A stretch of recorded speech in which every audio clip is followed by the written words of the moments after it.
وفا شان نہ جانے دیں گے، ہم مسلمان ہے ایمان نہ جانے دیں گے۔ عشق و اخلاق وفا شان نہ جانے دیں گے، ہم مسلمان ہے ایمان نہ جانے دیں گے۔ کوئی سنی بھلا دوزخ کے طرف کیوں جائے، غوث و خواجہ رضا خان نہ جانے دیں گے۔ دل میں روشن ہے تیرے دم سے چراغ سنت، دل میں روشن ہے تیرے دم سے چراغ سنت، اعلیٰ حضرت تیرا احسان نہ جانے دیں گے، اعلیٰ حضرت تیرا احسان نہ جانے دیں گے۔ اور جو یہ محفل پاک جو سجا ہے بالخصوص عیسیٰ علیہ السلام کے تعلق سے ہے کہ ہمارے مرحوم محمد کلیم صاحب اب اس دنیا میں نہیں ہے۔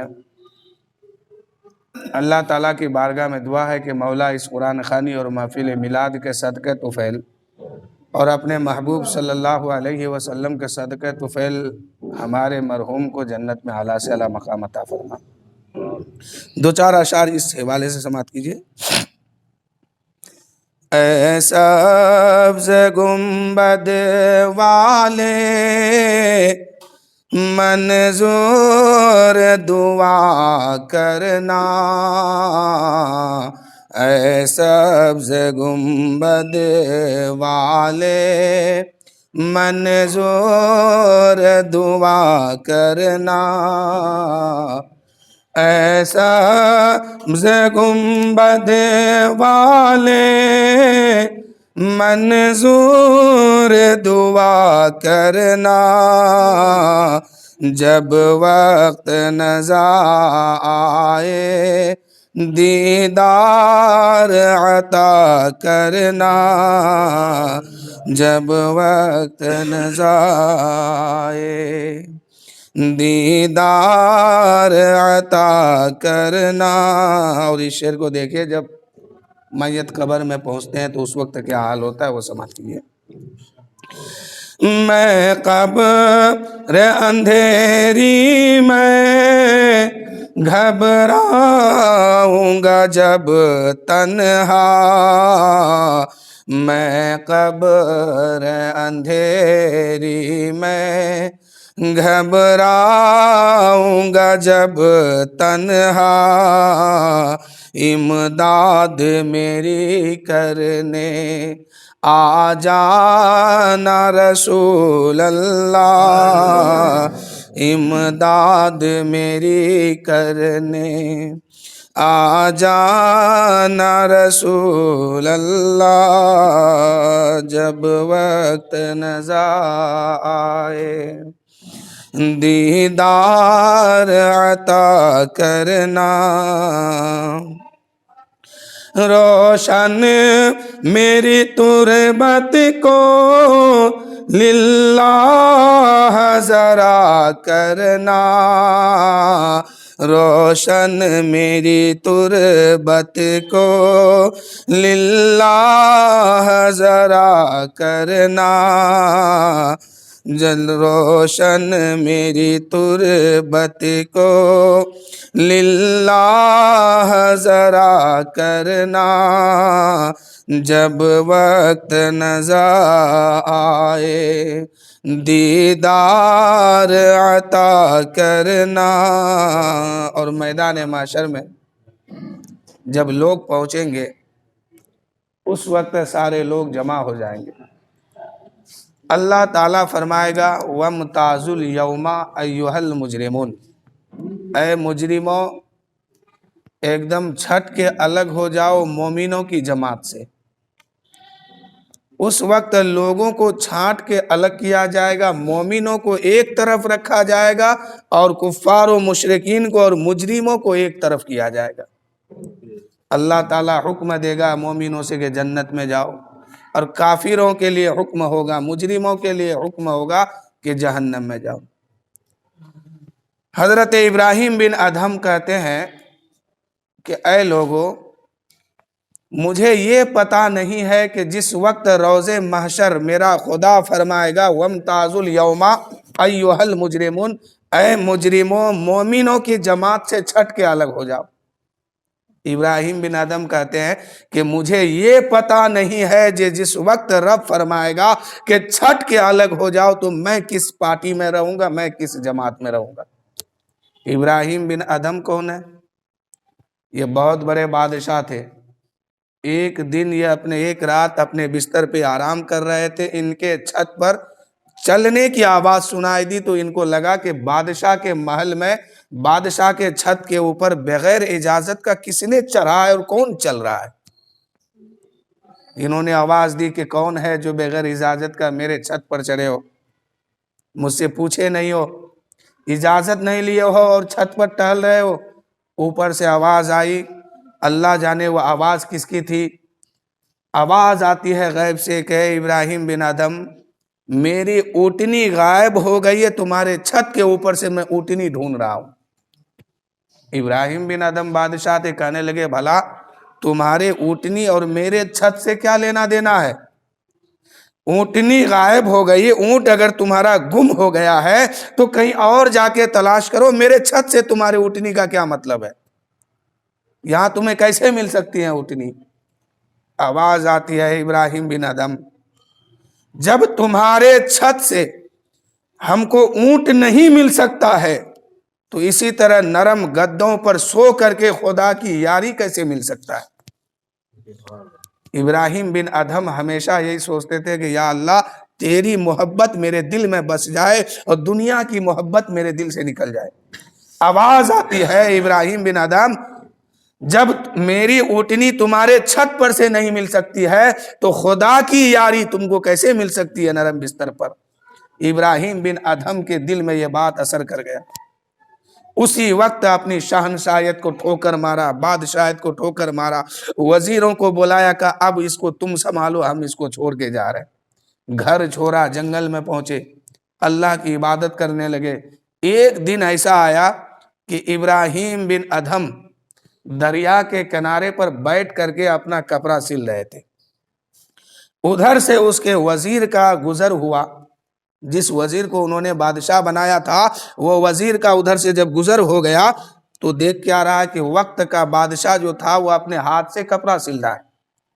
وزیر نے کہا کہ اے بادشاہ یہ بتائیے، اے ابراہیم بن ادم یہ بتائیے، وہ والی زندگی اچھی تھی یا یہ والی زندگی اچھی ہے؟ وہ والی زندگی میں جب تم کسی کو بلاتا تھا تو ساری مخلوق تمہارے سامنے آتا تھا، آج تم خود اپنا کپڑا سل رہے ہو، آج کپڑا تم کو سل کے دینے والا بھی کوئی نہیں ہے، تو یہ والی زندگی اچھی ہے وہ والی زندگی اچھی ہے؟ ابراہیم بن ادم نے کہا کہ اے لوگو، اس وقت جو لوگ میرے قریب آتے تھے، میرے سامنے کھڑے رہتے تھے، وہ میری ہیبت سے، محبت سے نہیں، وہ مجھے دیکھ کر کے کھڑا نہیں ہوتا تھا، میرے ڈر سے کھڑا ہوتا تھا کہ بادشاہ پتہ نہیں کیا حکم کرے گا۔ لیکن آج لوگ میرے سامنے نہیں آ رہے ہیں اس لیے کہ محبت نہیں ہے۔ تو پھر وزیر نے کہا کہ بتاؤ تو وہ والی زندگی اچھی تھی جو سارے لوگ تمہارے سامنے کھڑے رہتے تھے، یا یہ والی زندگی اچھی ہے جو آج تم اپنے ہاتھ سے کپڑا سل رہے ہو؟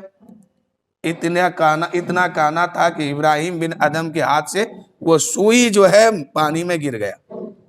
سوئی کا گرنا تھا۔ ابراہیم بن ادم کہتے ہیں اے مچھلیوں میری سوئی گر گئی ہے، اسے باہر نکالو۔ آئیے ادھر،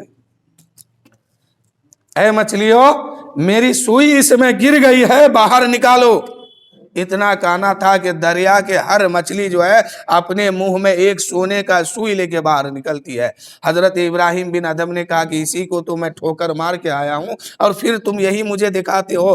یہ والی سوئی نہیں چاہیے جو میری سوئی گری ہے، میں وہ والی سوئی چاہتا ہوں۔ اتنے میں ایک مچھلی جو ہے اندر گیا، پانی کے اندر گئی، اور وہ والی سوئی جو گری تھی اسی کو منہ میں اٹھا کے لے کے باہر آئے۔ اب حضرت ابراہیم بن ادھم کہتے ہیں کہ اے وزیر یہ بتا، یہ والی زندگی اچھی ہے یا وہ والی زندگی اچھی ہے؟ یہ بادشاہت اچھی ہے یا وہ بادشاہت اچھی ہے؟ یہ حکومت ہے اچھی یا وہ حکومت اچھی ہے؟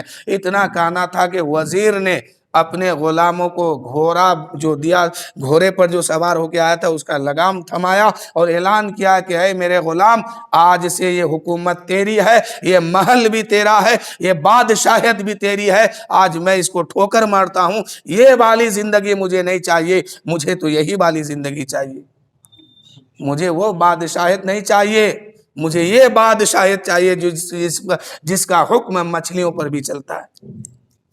اس نے بھی ٹھوکر مارا۔ وہی ابراہیم بن ادھم کہتے ہیں کہ اے لوگو، مجھے پتا نہیں ہے کہ روز محشر خدا فرمائے گا وَامْتَازُوا الْيَوْمَ أَيُّهَا الْمُجْرِمُونَ، اے مجرموں، اے خاکیوں، پاپیوں، ایمان والے مومنوں کی جماعت سے چھٹ کے الگ ہو جاؤ، تو مجھے اس بات کی خبر نہیں ہے کہ ہم اس وقت کدھر رہیں گے، مومنوں کی جماعت میں کہ مجرموں کی جماعت میں۔ اے مسلمانوں، آج ہم میں سے کسی کو پتا ہے کہ جب رب فرمائے گا کہ یہاں ایک دم مومنوں کی جماعت سے تم چھٹ کے الگ ہو جاؤ، کافروں کی جماعت میں جاؤ، مجرموں کی جماعت میں جاؤ، تو کسی کو پتا ہے کہ کون سی جماعت میں رہیں گے؟ اور جب پتا نہیں ہے تو پھر عمل درست کیوں نہیں ہوتا ہے؟ نماز جیسی عبادت چھوڑ کر کے زندگی گزار رہے ہیں۔ روزہ کا مہینہ رمضان شریف آنے والا ہے، ہر سال روزہ آتا ہے، اور روزے کا مطلب یہ ہے کہ آپ کے اندر، ہمارے اندر تقوی اور پرہیزگاری آ جائے۔ لیکن ہر سال روزے رمضان کا مہینہ آتا ہے اور چلا جاتا ہے، اس سال بھی آئے گا چلا جائے گا، لیکن ہمارے اندر، آپ کے اندر تبدیلی نہیں آتی ہے۔ روزے کا مطلب ہی ہے کہ ایک مہینے میں اپنے اندر اس طرح تقوی پیدا کرو، اس طرح پرہیزگاری ڈال دو کہ پورے سال آرام سے زندگی گزارے۔ وہی ابراہیم بن ادھم کہتے ہیں کہ اے لوگو، تم گناہ کرتے ہو، کیا تمہیں اس بات کا علم ہے کہ جب ملک الموت تمہارے پاس آئیں گے، اس وقت روح نکالیں گے، روح نکالنے سے پہلے خدا سے پوچھے گا اے میرے پاک پروردگار، اس کی روح نکال کر کے کافروں کی جماعت میں رکھ دوں یا مومنوں کی جماعت میں رکھ دوں؟ فرشتہ یہی سوال کرتے ہیں۔ ابراہیم بن ادھم کہتے ہیں کہ اے لوگو، جب تمہاری روح نکلے گی تو اس وقت خدا تمہارے روح کو رکھنے کا حکم کہاں دے گا تم کو پتا ہے؟ پھر کہتے ہیں کہ جب پتا نہیں ہے تو وہ تیاری کیوں نہیں کرتے؟ یہ جو زندگی ملی ہے یہ بہت مختصر زندگی ہے، ہمیشہ تو مرنے کے بعد باقی رہنا ہے، کہیں ایسا نہ ہو کہ پھر عذاب میں کوئی مبتلا ہو جائے، اور قبر میں جانے کے بعد کوئی نیکی کرنے کا موقع نہیں ملے گا۔ ایک فقیر تھے، اللہ والے تھے، وہ ہمیشہ لوگوں کو دین کی دعوت دیتے تھے اور کہتے تھے اے لوگو، آج تم اللہ سے صلح کر لو، توبہ کرو اور اللہ سے صلح کر لو، اللہ ماننے کے لیے تیار ہے۔ وہی فقیر کچھ دن کے بعد قبرستان کے دروازے پہ گئے اور رونے لگے۔ لوگوں نے پوچھا بابا تیرا بھی عجیب معاملہ ہے، کبھی بازاروں میں روتے ہیں، کبھی گھر میں روتے ہیں، کبھی کسی کے سامنے روتے ہیں، آج قبرستان کے دروازے پہ روتے ہیں، آپ کو کس نے مارا پیٹا ہے یا لوگوں نے کھانا نہیں دیا؟ کہا کہ ایسی بات نہیں ہے، میرا جو مقصد ہے وہی ہے، جو کل تھا وہی آج ہے۔ کل ہم زندہ لوگوں سے کہتے تھے اللہ سے صلح کر لو، وہ لوگ صلح کرنے کے لیے تیار نہیں، اور آج جب میں نے مردوں سے کہا کہ اللہ سے صلح کرو تو قبرستان میں جتنے مردے ہیں سارے مردے رو رہے ہیں، چلا رہے ہیں، اللہ کی بارگاہ میں معافی مانگ رہے ہیں کہ مولا ہماری خطا کو معاف کر دے، ہمارے جرم کو معاف کر دے، لیکن اللہ جو ہے آج صلح کرنے کے لیے تیار نہیں ہے۔ تو مرنے کے بعد پھر حساب دینا ہوگا۔ صلح کرنے کا موقع یہ دنیا میں ہے، توبہ کرنے کا راستہ اور توبہ کرنے کا جو موقع ہے وہ جیتے جی ہے، مرنے کے بعد توبہ قبول نہیں ہوگی۔ مر جائیں گے پھر حساب دینا ہوگا۔ وہ اللہ والے کہتے ہیں، وہ فقیر کہتے ہیں کہ اے لوگوں، جب تک یہ لوگ زندہ تھا، حیات سے تھے، ہم نے صلح کرانے کی کوشش کیا، اس وقت رب ماننے کے لیے تیار تھا، یہ بندہ نہیں مانتا تھا، لیکن آج بندہ مان کر کے بھیک مانگتا ہے تو آج رب تیار نہیں ہے۔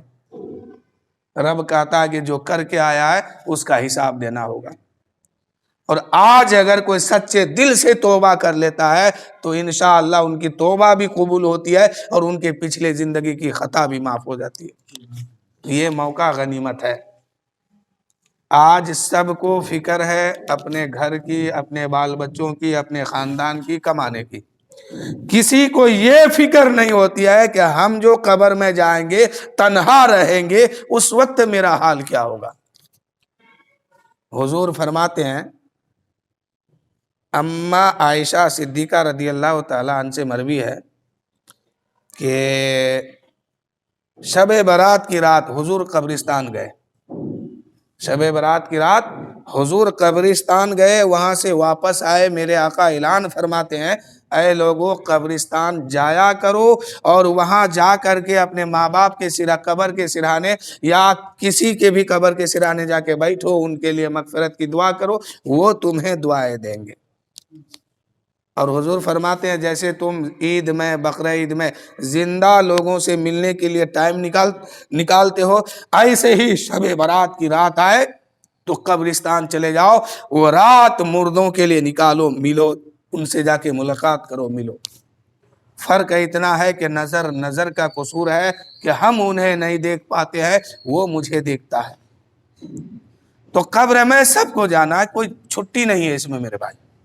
اور قبر میں جزا بھی ہے، آرام بھی ہے اور تکلیف بھی ہے، سب ہے۔ میرے آقا فرماتے ہیں قبر میں جب میت پہنچتی ہے تو قبر اس سے بات کرتی ہے کہ آنے والے مہمان، جب تم میرے پاس آیا ہے تو کیا تمہیں پتا نہیں تھا، تم نہیں جانتے تھے کہ اس میں آنا ہے تو تیاری کر کے آنا ہے۔ میں وہ گڈھا ہوں کہ جنت کے کیاریوں میں سے ایک کیاری ہوں یا جہنم کے گڈھوں میں سے ایک گڈھا ہوں۔ میرے اندر آرام بھی ہے، تکلیف بھی ہے، میرے اندر سانپ اور بچھو بھی ہے، طرح طرح کے کیڑے مکوڑے بھی ہے، اور میرے اندر جنت کے باغوں میں سے ایک باغ بھی ہے۔ بتا تو نے تیاری کیا ہے کہ نہیں کیا ہے۔ اس وقت میت سے قبر بات کرتی ہے، سوال کرتی ہے اور کہتی ہے کہ اگر تیاری کر کے آیا ہے تو بروز قیامت جب تم میرے اندر سے نکلے گا تو مسکراتے ہوئے نکلے گا، اور اگر تیاری نہیں کیا ہے تو میں تمہاری ہڈی پسلی کو پیس کے رکھ دوں گی، اور روز قیامت جب تم میرے اندر سے نکلے گا تو روتے ہوئے نکلے گا، مایوس ہو کے نکلے گا۔ اب میرے آقا فرماتے ہیں کہ قبر جو ہے دباتی ہے، قبر دباتی ہے ہر مردے کو۔ فرق اتنا ہوتا ہے کہ ایمان والے کو محبت سے دباتی ہے اور کافروں کو اور بے ایمان والے کو، بے عمل کو سختی کے ساتھ دباتی ہے۔ اب مثال کے طور پر میرے آقا فرماتے ہیں کہ مومن کو قبر ایسے دباتی ہے جیسے ایک ماں سے ایک بچہ بچھڑ گیا، ایک مدت کے بعد وہ بچہ پھر واپس ملتا ہے تو ماں اسے سینے سے چمٹاتی ہے، سینے میں دباتی ہے، سینے میں پکڑ کے، اور محبت سے دباتی ہے، اس بچے کو احساس بھی نہیں ہوتا ہے، اس کو سکون ملتا ہے۔ ایسے ہی قبر بھی دباتی ہے مومنوں کو، جس کا ایمان سلامت ہے قبر اس کو دباتی ہے تو اس کو سکون ملتا ہے، اور جو ایمان جس کا صحیح نہیں، پھر اس کا حال یہ ہوتا ہے کہ قبر جب دباتی ہے تو اس کے گوشت تو گوشت ہے، ایک ایک ہڈی ٹوٹ ٹوٹ کر کے سرما بن جاتی ہے، پھر اس کو ٹھیک کیا جاتا ہے، پھر قبر پھیلتی ہے، پھر وہ ٹھیک ہوتا ہے، پھر اس کو پیسا جاتا ہے۔ میرے نبی صلی اللہ علیہ وسلم آگے ارشاد فرماتے ہیں کہ بے نمازی جب قبر میں جاتا ہے، اس کو قبر، جب یہ قبر میں جاتا ہے بے نمازی تو اس کے قبر میں ایک سانپ مسلط کیا جاتا ہے جس کو گنجا سانپ کہا جاتا ہے، اور یہ سانپ اس کے قبر میں آتے ہی اس میت سے بات کرنا شروع کرتا ہے کہ اے شخص، تو دنیا میں نماز نہیں پڑھتا تھا، اس لیے اللہ نے تیرے قبر میں مجھے مسلط کیا ہے کہ میں تمہیں کاٹوں گا۔ اب حضور فرماتے، میرے آقا فرماتے ہیں، آقا رحمت فرماتے ہیں کہ وہ سانپ ایک بار اس کو ڈستا ہے تو وہ انسان 70 گز زمین کے نیچے دب جاتا ہے۔ اور اس سانپ کا حال یہ ہے کہ اس کا ناخن لوہے کا ہے اور اتنا بڑا ہے کہ ایک آدمی ایک دن میں جتنا پیدل چل سکتا ہے اتنا ہی بڑا اس کا ناخن ہے۔ جیسے ہی وہ 70 گز زمین کے نیچے دستا ہے، وہ سانپ اس کا بال پکڑ کر کے کھینچ کر کے باہر نکالتا ہے، پھر دستا ہے، اور اس میں اتنی زہر خطرناک ہوتی ہے، اتنا طرب ہوتا ہے اس میں کہ وہ انسان دنیا کے سارے عیش و آرام کو بھول جاتا ہے۔ تو اس لیے میرے بھائیوں وہاں کی تیاری کیجیے، آپ بھی مریں گے، ہم بھی مریں گے، آپ کا بھی گھر والا کیا کرے گا؟ آپ مر جائیں گے، نہلائے گا دھلائے گا، تھوڑا دیر کچھ دیر کے لیے روئے گا، چلائے گا، اس کے بعد قبر کی دنیا میں آپ کو چھوڑ کے آ جائے گا، ایک دو دن قرآن خوانی کرے گا، پھر سالانہ وہ 2-4 سال کرے گا، اس کے بعد وہ بھی بھول جائے گا، پھر کبھی ہوگا کہ نہیں ہوگا، اور آپ وہاں تنہا قبر میں رہیں گے۔ اگر عمل خراب ہو گیا، عمل ٹھیک نہیں ہے، نماز جیسی دولت نہیں ہے، تو پھر وہاں آپ کو یہ پریشانی ہوگی کہ عذاب ملے گا۔ آپ کمائیے، سب کچھ کیجئے، یہ منع نہیں ہے، لیکن اپنے لیے کچھ وقت نکالیے کہ ہم جب قبر میں جائیں گے اس وقت ہم تنہا رہیں گے، ہم کو بچانے کے لیے میرے گھر والوں میں سے کوئی نہیں جائے گا۔ مثال کے طور پر آج جن کے نام سے قرآن خوانی کرتے ہیں یہ نمازی تھے نا؟ اللہ کی بارگاہ میں دعا کیجئے کہ اللہ تعالیٰ ان کی اولاد کو بھی نمازی بنا دے۔ لیکن میں یہاں پر ایک بات سمجھانا چاہتا ہوں کہ جب تک یہ حیات سے تھے تو کیا ان کے بیٹے کو ان سے محبت نہیں تھی؟ ان کی بیٹی کو، ان کے خاندان کو، ان کے رشتہ دار کو، سب کو محبت تھی۔ اگر ذرا سی ان کو چوٹ لگ جاتی تھی تو گھر والے کا دل سے آہ نکل جاتا تھا، رونا شروع کرتے تھے۔ یہی شخص جب انتقال کیے ہیں تو ان کے گھر والا ان کے قبر میں کب جاتے ہیں؟ سالانہ شب برات یا جمعہ جاتے ہیں، اس سے زیادہ تو نہیں جاتے ہیں۔ تو یہی حال آپ کا بھی ہوگا، ہمارا بھی ہوگا کہ ہم یا آپ کوئی بھی دنیا سے جائیں گے تو قبر میں جب ہم پہنچیں گے تو وہاں تنہا رہنا ہوگا، اکیلے حساب دینا ہوگا۔ آپ پر جو عذاب مسلط کیا جائے گا، نہ آپ کا بیٹا آپ کو بچانے جائے گا، نہ آپ کی بیٹی آپ کو بچانے جائے گی، نہ آپ کے رشتہ دار، کوئی بچانے نہیں جائے گا، وہاں تنہا رہنا ہوگا، اکیلے سزا کاٹنا ہوگا۔ تو میرے بھائیوں، جہاں ہمیشہ رہنا ہے، جہاں کی زندگی ختم نہیں ہونے والی ہے، تو پھر اس جگہ کی کیوں نہیں تیاری کرتے؟ قبر میں پہنچیں گے، میدان معاشر میں پہنچیں گے، جنت ملے گی تو جنت میں پہنچیں گے، اگر گناہ زیادہ ہے تو جہنم میں پہنچیں گے۔ تو وہاں تو زندگی ختم ہونے والی نہیں ہے، ہمیشہ ہی باقی رہنے والی ہے۔ تو پھر اس زندگی کے لیے اس زندگی کو کیوں بھولے؟ میرے کہنے کا یہی مطلب ہے، مریں گے ہم بھی، آپ بھی، سب رہنا نہیں ہے۔ 10 سال 20 سال اور رہیں گے، 50 سال رہیں گے، اس سے زیادہ تو رہنا ہے۔ اور پھر وہاں جو رہنا ہے تو ہمیشہ رہنا ہے۔ اور قبر میں جو سانپ آئے گا نا، تا قیامت تک کے لیے وہ آئے گا۔ ایک نماز چھوڑے ہیں تو بات روایت میں آتی ہے کہ دوسرے نماز کے وقت تک یہ سانپ اس کو ڈستے رہے گا، اور وہ بار بار زمین کے اندر دھسے گا، اس کو بار بار نکالا جائے گا، وہاں روئے گا بھی، چلائے گا بھی، کوئی سنوائی نہیں ہونے والا ہے۔ اس لیے کہ جو عذاب فرشتہ قبر میں لے کے آئے گا بندے کی، میت قبر میں جب دفن ہوتا ہے، اور جس فرشتے کو اگر گنہگار میت ہے، پاپی میت ہے، مجرم ہے وہ میت، تو فرشتے کو حکم ہوتا ہے کہ اس کے قبر میں یہ عذاب لے کے آؤ۔ تو جو عذاب لے کر کے وہ آئے گا نا، وہ آپ کو دیکھے گا بھی نہیں، سنے گا بھی نہیں آپ کی آواز کو، اور جو ان کو حکم ملے گا کہ اس کو مارو تو مارے گا، وہ آپ کی آواز پر کچھ توجہ نہیں دے گا، اس لیے کہ وہ فرشتہ ہے، رب کا فرما بردار ہے۔ اس کو جو رب کا حکم ملے گا وہی وہ کریں گے، چاہے آپ ٹکڑے ٹکڑے کیوں نہ ہو جائیں، وہ ان کو رحم نہیں آئے گا۔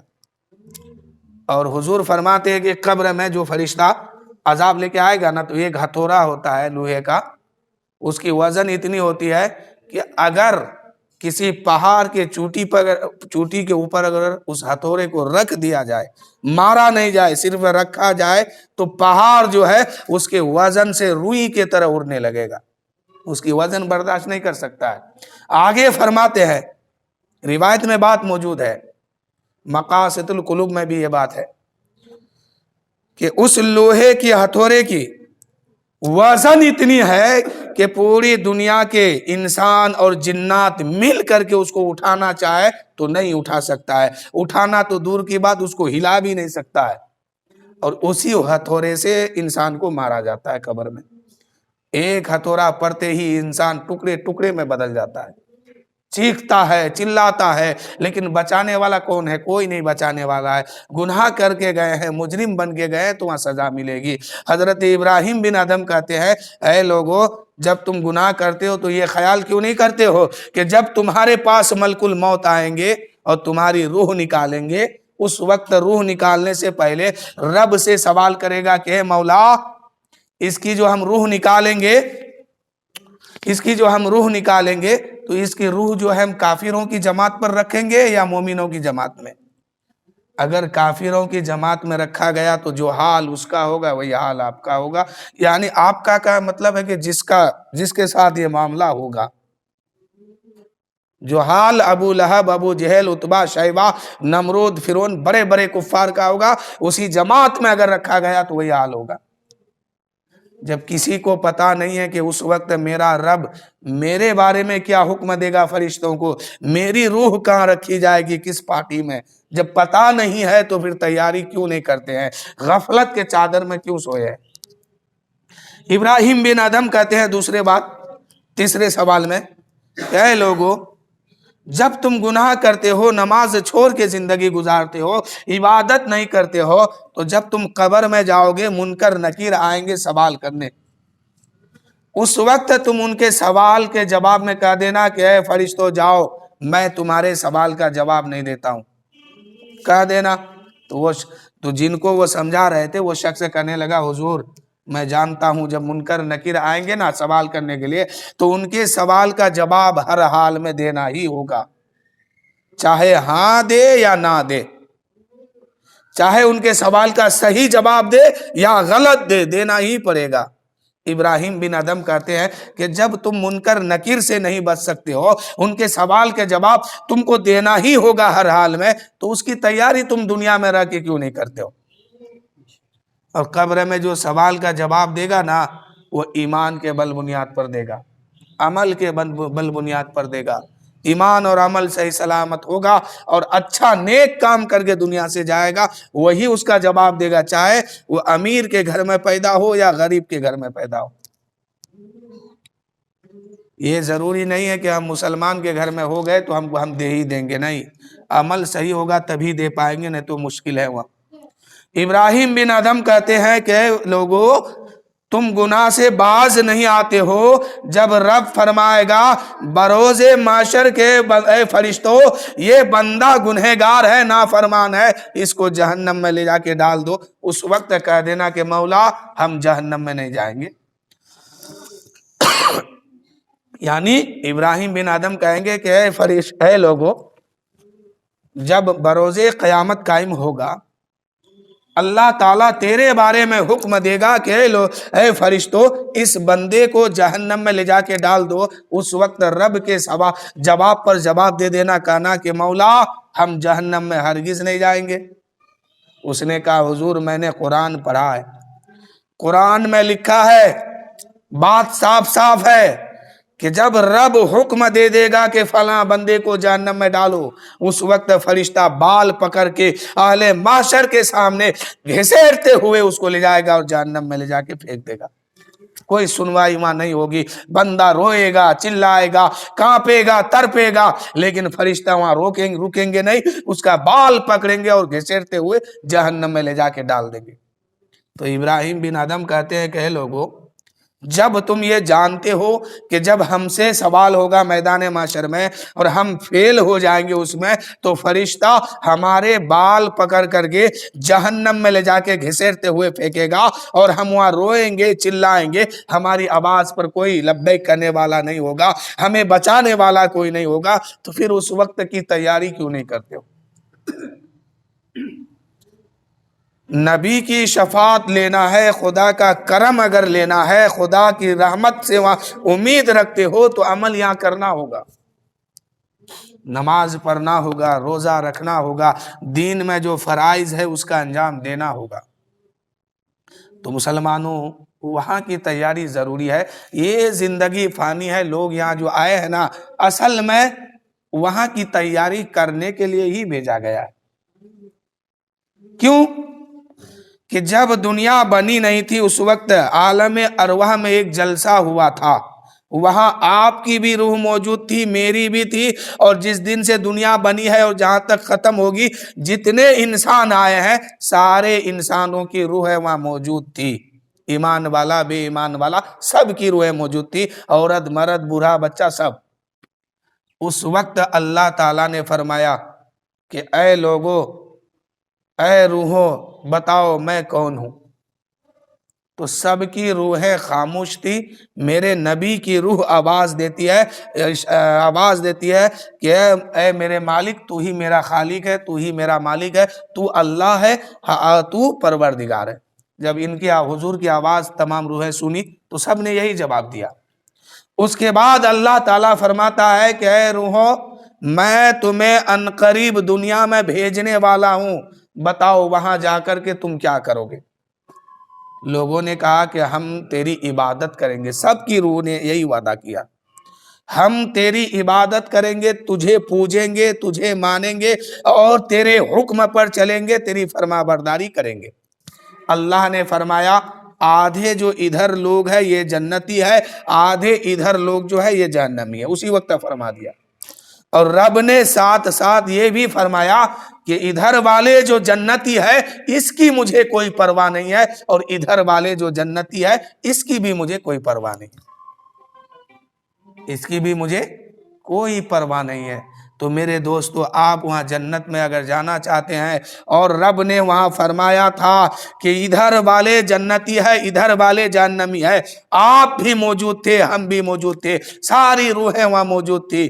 آپ کو پتا ہے کہ جدھر والوں کے لیے رب نے کہا کہ یہ جنتی ہے اور جدھر والوں کے لیے رب نے کہا کہ یہ جہنمی ہے، آپ کس پارٹی میں وہاں تھے، کس جماعت میں تھے؟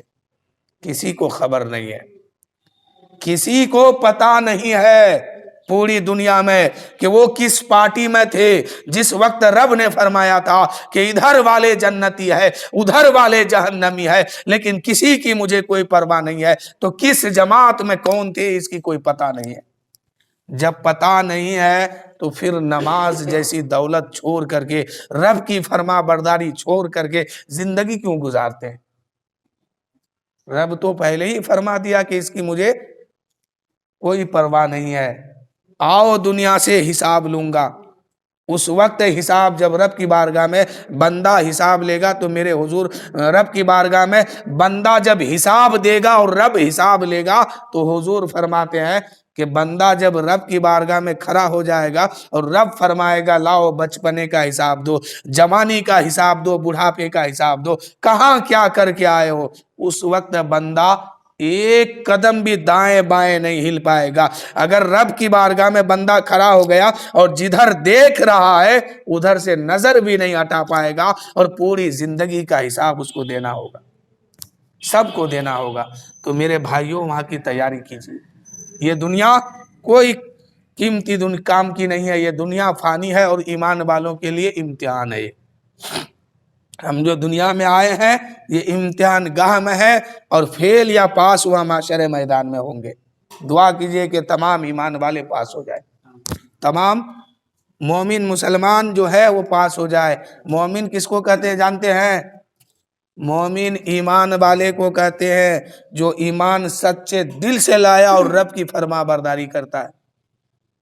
شاعر کہتے ہیں مجرم ہوں زمانے کا محشر میں بھرم رکھنا، رسوائے زمانہ ہوں کملی میں چھپا لینا، رسوائے زمانہ ہوں کملی میں چھپا لینا، منظور دعا میری مقبول خدا کرنا، جب وقت نظائے دیدار عطا کرنا، جب وقت نظائے دیدار عطا کرنا۔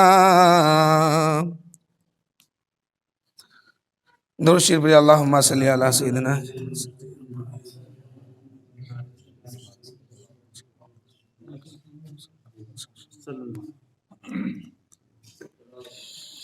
کہ منظور دعا میری مقبول خدا کرنا، جب وقت نظائے دیدار عطا کرنا، چہرے سے ضیا پائی ان چاند ستاروں نے، چہرے سے ضیا پائی ان چاند ستاروں نے، اس در سے شفا پائی دکھ درد کے ماروں نے، اس در سے شفا پائی دکھ درد کے ماروں نے۔ اللہ تعالیٰ فرماتا ہے کلو نفس ذائقۃ الموت، بے شک ہر نفس کو، ہر جاندار شے کو موت کا ذائقہ چکھنا ہے، یعنی اس دنیا سے جانا ہے، ذائقہ لینا ہے۔ ذائقہ کا مطلب یہ ہوتا ہے کہ جیسے لوگ سبزی بناتے ہیں یا گھر کی عورتیں سبزی بناتی ہے، اگر کسی کے گھر میں کوئی اتنا ایسا فتنہ والا مرد ہوتا ہے کہ اگر نمک کم ہو جائے تو بیوی کو مارتا ہے، کچھ اور گڑبڑ ہو جائے، مرچا زیادہ گر جائے تو بیوی کو مارتا ہے، لیکن بیوی کو مارنا نہیں چاہیے، اس لیے کہ شریعت کہتا ہے کہ وہ آپ کے گھر میں کھانا بنانے نہیں آئی ہے، مہمان ہے وہ، سمجھ گئے؟ وہ جو آپ کی بیوی ہے وہ آپ کے گھر میں کھانا بنانے کے لیے نہیں آئی، اگر بعد میں اس کو چھیڑ دوں تو پھر بہت مشکل ہوگا آپ لوگ کو۔ تو جیسے سالن بناتی ہے وہ عورتیں، سبزی بنتی ہے، تو نمک کو چیکھنے کے لیے ایک قطرہ اس سے شوربہ نکال کر کے اپنے زبان پہ رکھتی ہے اور پورے ہنڈی کا پتہ بتا دیتی ہے کہ اس میں جو ہے نمک کتنا ہے، مرچا کتنا گرا ہے۔ تو اس کا مطلب یہ نہیں کہ وہ پورے ہنڈی کو زبان پہ رکھ کر کے یا پورے سالن شوربہ کو رکھ کر کے کھا کر کے تب وہ بتا رہی ہے کہ اس میں سب یہ نمک کتنا گرا ہے۔ اللہ نے یہ تاثیر ان کے زبان میں پیدا کیا ہے، اللہ نے یہ مرتبہ اس کو دیا ہے کہ ایک چاول کے ہنڈی سے ایک چاول نکال کے اگر وہ دیکھتی ہے تو پورے ہنڈی کے چاول کی خبر دے دیتی ہے۔ اگر بیوی عورت ہے جو ہے پورے ہنڈی سے ایک چاول نکال کے اس کو دباتی ہے تو پورے کے پورے کا خبر بتا دیتی ہے کہ چاول ابھی کچا ہے کہ بن گیا ہے۔ اسی طرح ایک قطرہ شوربہ اگر اٹھا کے زبان پہ رکھتی ہے تو بتا دیتی ہے کہ اس میں مرچا کتنا گرا ہے اور کتنا کم ہے اور نمک کتنا اس میں پڑا ہے۔ تو اس کا مطلب تو یہ نہیں ہوا کہ انہوں نے پورے ہنڈی کو کھا لیا، نہیں۔ ایسے ہی موت کا ذائقہ ہے، جیسے وہ عورت سبزی کا ذائقہ چکھ کر کے آپ کو خبر دے رہی ہے کہ اتنا اس میں کمی ہے، اتنا زیادہ ہے، ایسے ہی موت کا ذائقہ چکھنا ہے، مر کے ختم نہیں ہونا ہے، حساب وہاں دینا ہے۔ اگر عمل ٹھیک ہوگا تو قبر میں جنت کا مزہ لینا ہے، قبر کے اندر جنت کا مزہ لینا ہے، اور اگر عمل گڑبڑ ہوا تو پھر جہنم کا سزا لینا ہے، وہاں ختم نہیں ہونا ہے۔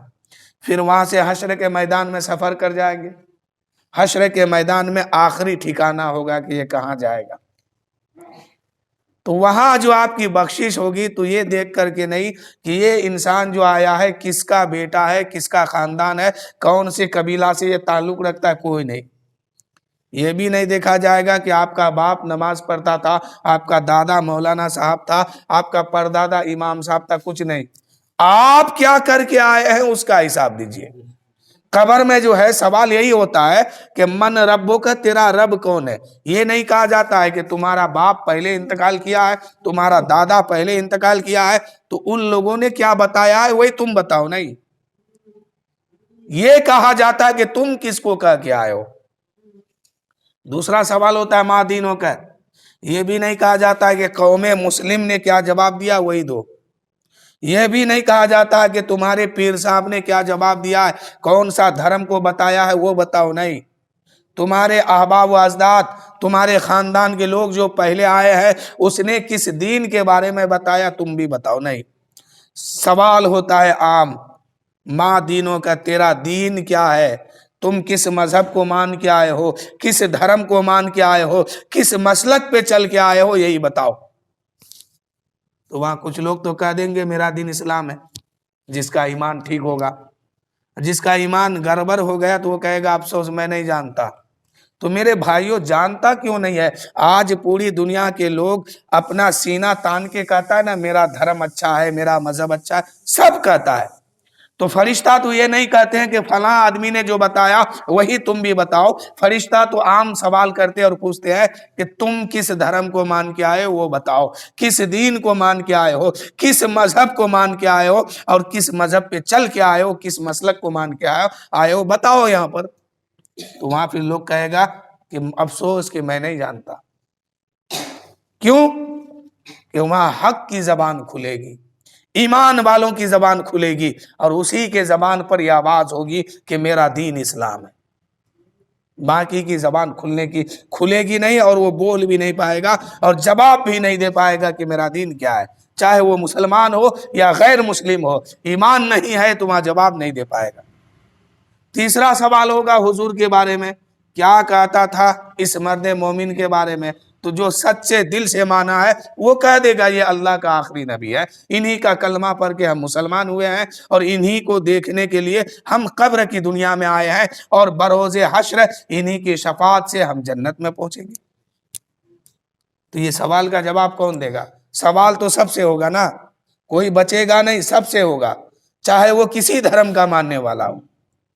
لیکن جواب صرف کون دے گا؟ جو ایمان والا ہوگا، جو سچا ایمان والا ہوگا، جس کے اندر ایمان موجود رہے گا وہی جواب دے گا۔ تو میرے بھائیوں، ایمان کو مضبوط کیوں نہیں کر رہے ہیں؟ ایمان مضبوط کیسے ہوگا؟ اللہ نے جو حکم دیا ہے اس پر عمل کیجئے گا تب نا۔ آج قوم مسلم میں کیا ہے؟ خالی جمعہ نماز پڑھتا ہے، باقی لوگ چھوڑ دیتا ہے دن۔ تو باقی دن نہیں چھوڑنا ہے، اگر آپ 5 جگہ نماز پڑھ رہے ہیں تب آگے آپ پاس ہو جائیں گے۔ خالی جمعہ یا بقرعید پڑھ لینے سے نہیں ہوگا۔ ہر دن آپ پر ایک دن میں 5 ٹائم نماز فرض کیا گیا، اور 5 ٹائم میں آپ کو پڑھنا ہی ہوگا۔ حضرت جبرائیل علیہ السلام نے رب کی بارگاہ میں دعا کی کہ مولا ہم تیری عبادت کرنا چاہتے ہیں، نماز پڑھنا چاہتے ہیں۔ اللہ نے فرمایا پڑھو۔ تو شاید ذہن میں بات نہیں آ رہی ہے، انہوں نے 20,000 سال میں یا کتنے ہزار سال میں 2 رکعت نماز فجر کی انہوں نے ادا کیا۔ کتنے دن میں؟ کئی ہزار سال گزرنے کے بعد وہ اپنی نماز کو پوری کیا، اپنی نماز پورا کیا، یعنی کئی ہزار گزر جانے کے بعد 2 رکعت نماز انہوں نے پوری کی، اور کہا کہ مولا میں نے تیری عبادت کیا، نماز پڑھا۔ رب نے کہا کہ واقعی تم نے بہت اچھا عبادت کیا ہے، بہت اچھے طریقے سے عبادت کیے ہو، میں قبول کرتا ہوں، لیکن اے جبرائیل سن لو، آخری نبی میرا جب دنیا میں جائیں گے نا، میرا محبوب، میرا حبیب جب دنیا میں جائیں گے، ان کی امت ہوگی، اور اس امت کو میں نماز عطا کروں گا، اور وہ امت فجر کی 2 رکعت سنت پڑھ کر کے مسجد سے نکلے گا، اس کو میں اتنا ہی ثواب دوں گا جتنا کہ تو نے پڑھا ہے۔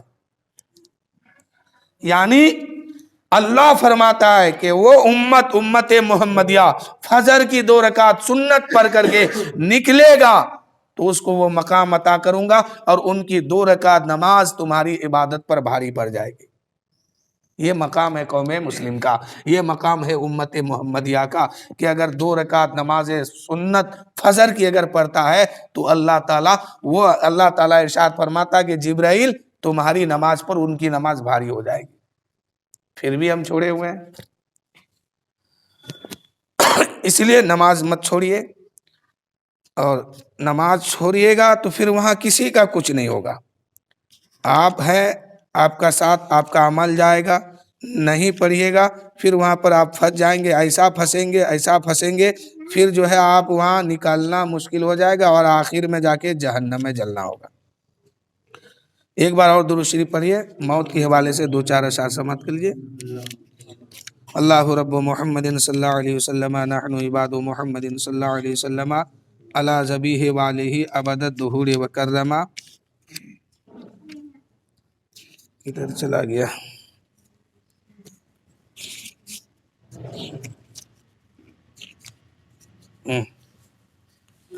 کہ جاتا ہوں میں دنیا سے مجھ کو نہ بھلا دینا، جب یاد میری آئے بخشش کی دعا دینا. تم چاہتے ہو مجھ کو مل جائے اگر جنت، قرآن مقدس کو پڑھ پڑھ کے سنا دینا، قرآن مقدس کو پڑھ پڑھ کے سنا دینا. اور جب کوئی انتقال کرتے ہیں تو ان کے گھر والے روتے ہیں نا، تو وہ مرنے والے کیا کہتے ہیں وہ سنیے. کہ جانا ہے سبھی کو تو یہ آنسو بہانا کیا، ماں باپ بہن بھائی سب کو یہ بتا دینا، جب یاد میری آئے بخشش کی دعا دینا. اب تمہارے رونے سے اس کا کوئی فائدہ نہیں ہے. وہ آپ سے یہی سوال کرتے ہیں کہ جب بھی میری یاد آئے تو بخشش کی دعا دینا، اور قرآن پاک پڑھ پڑھ کے سنانا، اور میرے نام سے بخشش کرنا اور بخشش کی دعا مانگنا، قرآن پڑھ کے بخشنا. لیکن وہی جب قبر کی دنیا میں پہنچتے یا گھر سے باہر نکلتے تو میت اس وقت کیا کہنا چاہتی ہے وہ سنیے شعر کے انداز میں. لو دیکھ لو یہ صورت کچھ دیر دکھائیں گے، آئیں گے نہ ہم واپس، ہم کو نہ صدا دینا، جب یاد میری آئے بخشش کی دعا دینا. ایمان ہے مرقد میں دیدار نبی ہوگا، پہنا کے کفن مجھ کو خوشبو میں بسا دینا، جب یاد میری آئے بخشش کی دعا دینا. اور لوگ جب انتقال کرتے ہیں کوئی بھی تو ان کے رشتہ دار، احباب، عزیز، دوست وغیرہ سب جمع ہوتے ہیں، لیکن میت اپنے دوستوں سے اپنے رشتہ داروں سے کیا کہنا چاہتی ہے، اس شعر سے کچھ بات سمجھ لیجیے. کہ یہ کام بھی کر لینا میت میں جو آئے ہو، یہ کام بھی کر لینا میت میں جو آئے ہو، مل جل کے عزیزو سب کاندھا بھی لگا دینا، مل جل کے عزیزو سب کاندھا بھی لگا دینا، جب یاد میری آئے بخشش کی دعا دینا.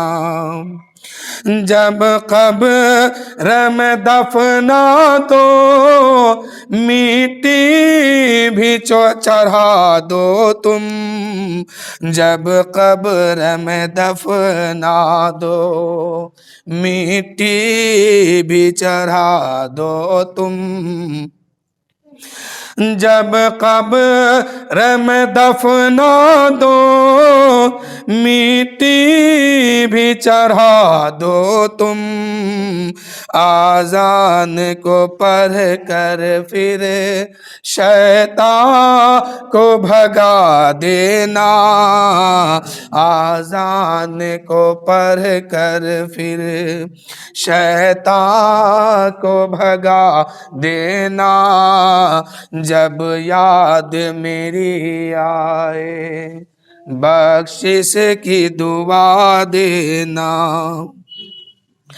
جب قبر مکمل ہو کچھ دیر وہاں رک کر، جب قبر مکمل ہو کچھ دیر وہاں رک کر، بخشش کے لیے اپنے ہاتھوں کو اٹھا دینا۔ جب کسی میت کو دفنانے جائیے، ایمان والے کو دفن کر دیجئے، مٹی ڈال دیجئے، اس کے بعد وہاں سے بھاگے مت، کچھ قرآن پاک کی آیت پڑھیے، تلاوت کیجئے، کچھ نہ ہو سکے تو بسم اللہ ہی شریف پڑھا کیجئے، اس کے بعد کہیے کہ مولا میں نے جو پڑھا اس کے صدقے میں ان کے قبر میں جو سوال ہونے والے ہیں اس کے جواب کو اس کے زبان پر عطا فرما، اور مولا یہ بندہ تیرا ہے، قبر کی دنیا میں پہلی بار آیا ہے، یہ قبر کی پہلی رات ہے، اس کے لیے مولا اس پر فضل فرما اور اس پر آسانی عطا فرما اور اپنے رحم و کرم کی بارش عطا فرما۔ دعا کیجئے میرے بھائیوں، اور آخری شعر سماعت کیجئے۔ دنیا کی جو دولت ہے، دنیا کی جو دولت ہے رہ جائے گی دنیا میں، بس ساتھ عمل تیرے جائیں گے بتا دینا، دنیا کی جو دولت ہے رہ جائے گی دنیا میں، بس ساتھ عمل تیرے جائیں گے بتا دینا، جاتا ہوں میں دنیا سے مجھ کو نہ بھلا دینا، جب یاد میری آئے بخشش کی دعا